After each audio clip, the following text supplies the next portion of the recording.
YouTube नगरवासियों, स्वागत है आपका अमेजिंग सर यूट्यूब चैनल पर। आज हम आपको हाई स्कूल 2022 हिंदी के क्वेश्चन पेपर को, जिसका कोड एडी है, पूरा सॉल्व कराएंगे। तो चलो शुरू करते हैं। पहला प्रश्न है, शिक्षा और संस्कृति के रचयिता। शिक्षा और संस्कृति के रचयिता है डॉक्टर राजेंद्र प्रसाद। फिर है ठलुआ क्लब के रचनाकार है गुलाब राय, ऑप्शन ए सही है। फिर है आत्मकथा लेखक है, आत्मकथा लेखक इनमें से हरिवंश राय बच्चन, ऑप्शन बी सही है। फिर है कलम का सिपाही किस गद्य विधा पर आधारित रचना है, जीवनी पर, ऑप्शन सी सही है।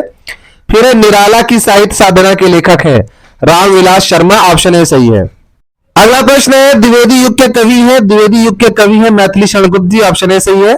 फिर है कविता में ब्रज भाषा का प्रयोग किस युग की प्रवृत्ति है, भारतेंदु युग की। गद्य में खड़ी बोली का प्रयोग किया जाता था और कविता में ब्रज भाषा का।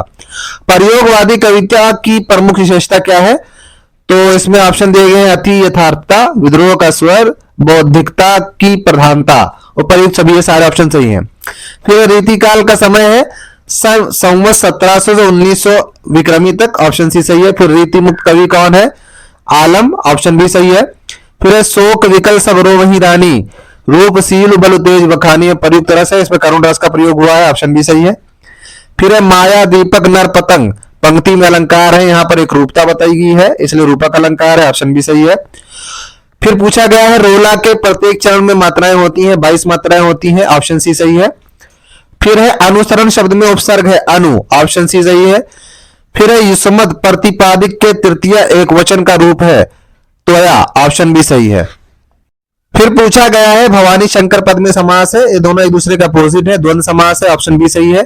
फिर है मनोज पर्यायवाची है कामदेव का, ऑप्शन बी सही है। फिर है समान स्तर के दो या दो से अधिक स्वतंत्र उपवाक्य जुड़े होते हैं संयुक्त वाक्य में, ऑप्शन सी सही है। फिर है अकर्मक सकर्मक दोनों प्रकार की क्रियाओं का प्रयोग होता है कर्तृवाच्य में, ऑप्शन बी सही है।